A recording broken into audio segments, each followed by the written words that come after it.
Yesu yanyu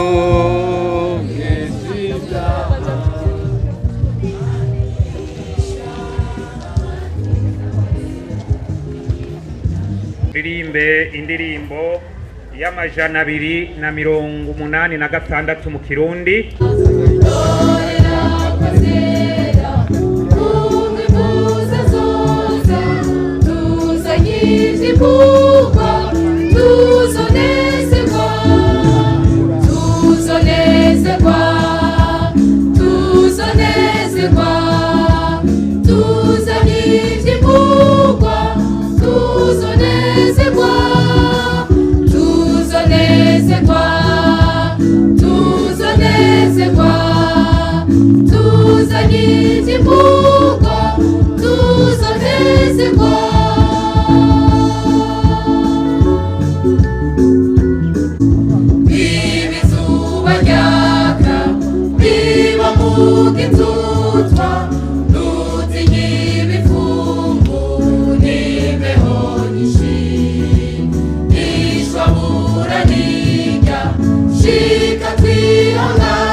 Bihanye kandi bakigishwa bakaca bemera kugera ikirenge mu ca Yesu.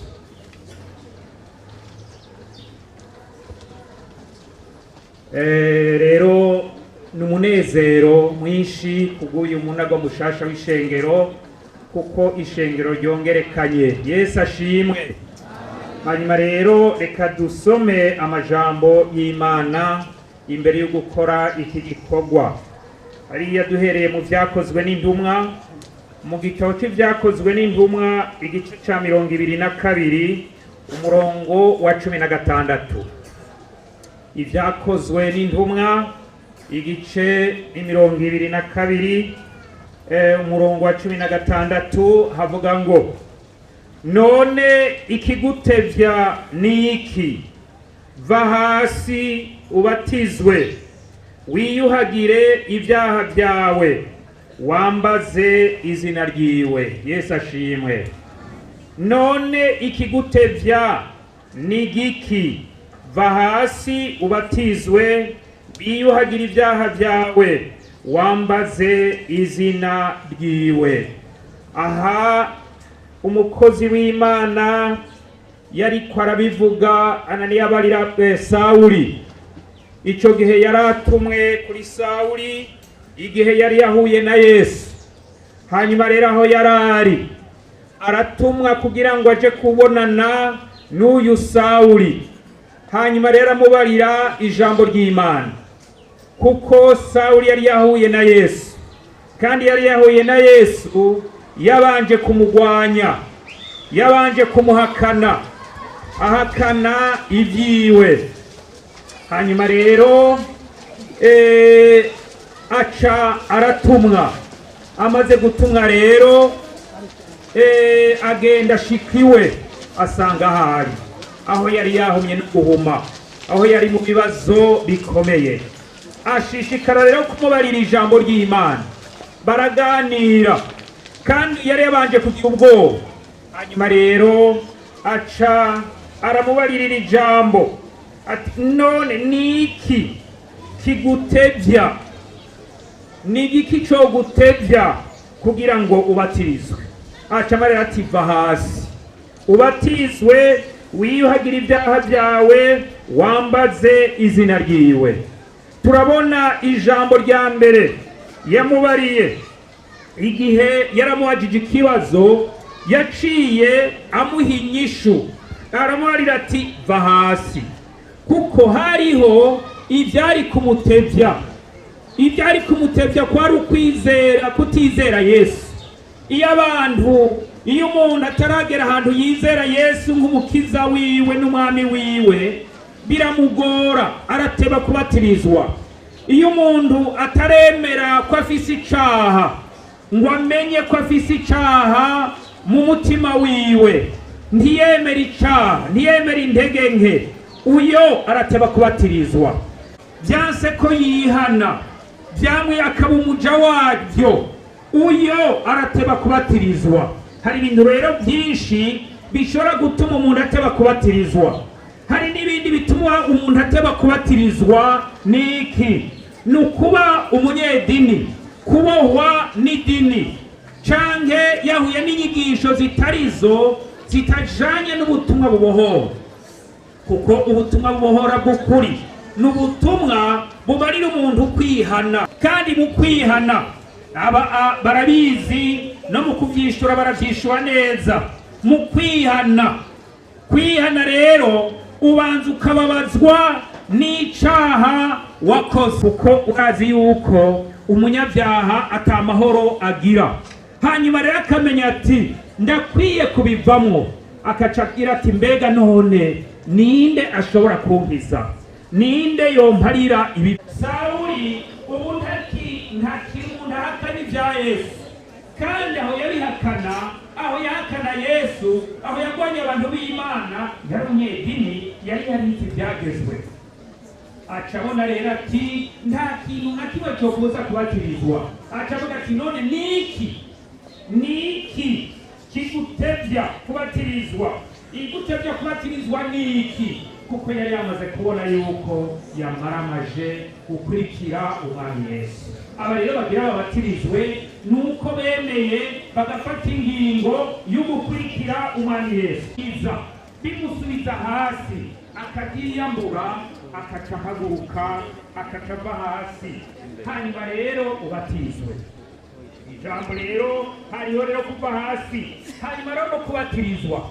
Ukubatirizwa ninde? Yesu niwe yatangiye arabikora. Bwa mbere Yohana umubatizi yarabatiriza, ariko umubatizi wo kwihana. Yesu rero nawe agera kubatirizwa hariya mu butumwa bwiza uko bwanditswe. Ubutumwa bwiza uko bwanditswe na Matayo igice cya 3 umurongo wa 13. Kuko kuri uku kubatirizwa, kuko Yesu nawe nyene yaciye ava i Galilaya aragenda hariya ku murongo wa 13 ngo, icyo gihe Yesu ava i Galilaya aja kuri Yorodani, aje kuri Yohana azanye no kubatizwa nawe. Ariko Yohana agomba kumwangira ati, ko ari jewe nkwiye kubatizwa nawe, none uje kuri jewe? Yesu aramwishura ati, bikunde, kuko ari ivyo bidukwiye ngo dushitse ukugororoka kose. Buno aramukundira.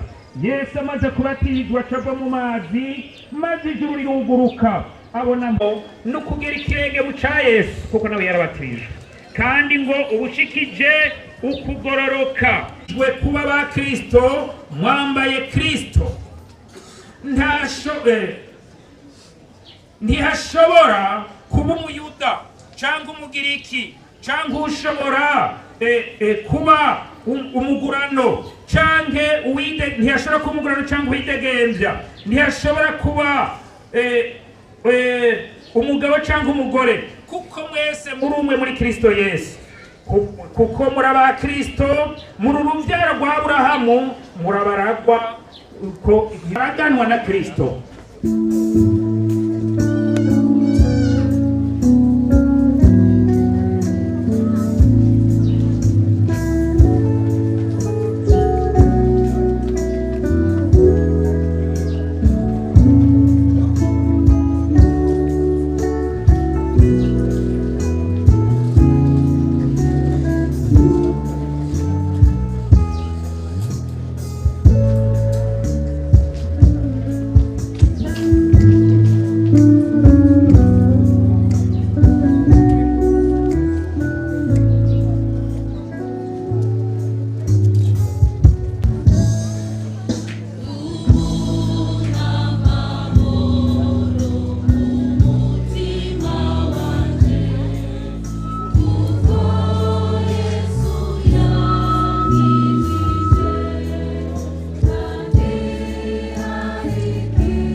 Turagushimiye Mana Data wa twese uri mu ijuru.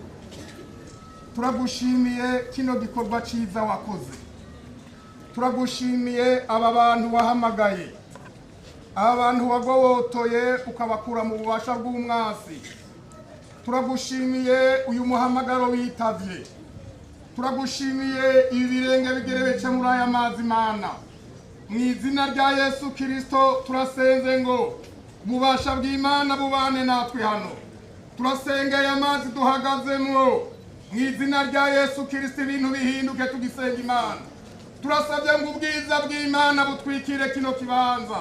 Turasabye ngo mpwemu yera yongera ko riho baciwe, nka Yohana Umubatizi tugire dukore, nawe Yesu nk'ihuba cawe ushishikare. Uduhere umugisha hano hantu Mana, mu izina rya Yesu turasenza Imana. Turagomba mwihomeze za mpwemu yera zimanuke zikore igikorwa mu izina rya Yesu Kristo. Uduhe umugisha twese, turabigushimiye mu izina rya Yesu Kristo mwami wacu, amina. Ndakubatiriza mu izina rya Data wa twese n'iry'Umwana n'irya mpwemu yera, amen.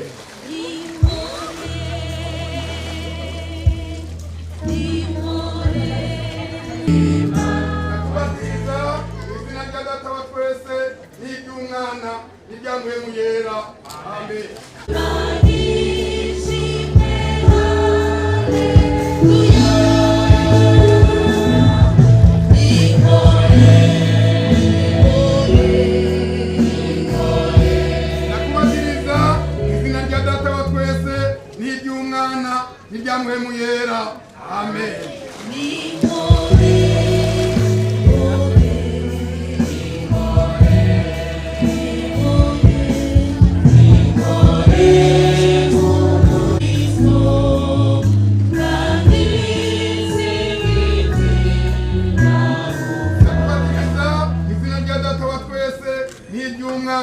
Nirya mpwemu yera, amen.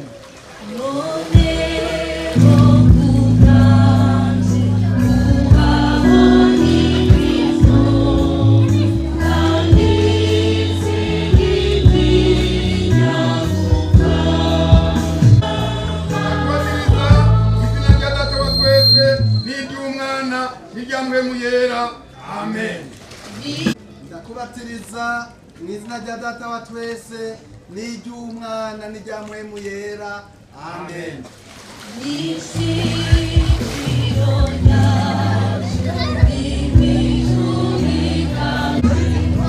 nawe simba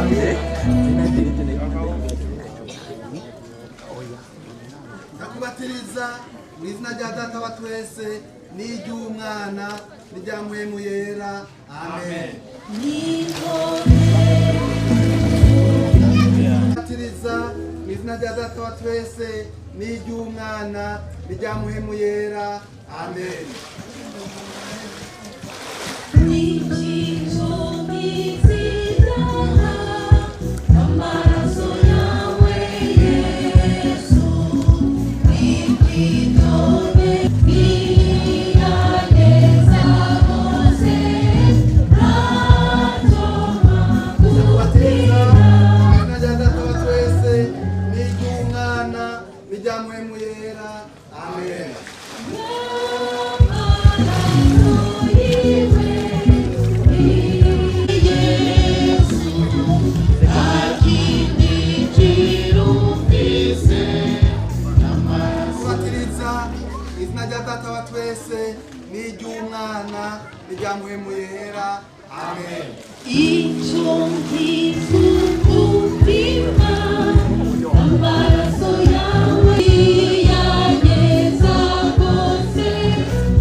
Izina rya data wa twese n'iry'umwana n'irya mpemu yera amen. Bega ngugomba kuyoboka marasa ntakiza harimo.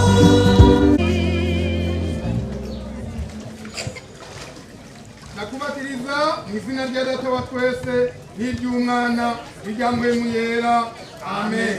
Sizane, sizane, izo nama ziri mu byaha, zose kuri Yesu. Kubatiriza mu izina rya data wa twese n'iry'umwana n'irya muhemu yera amen.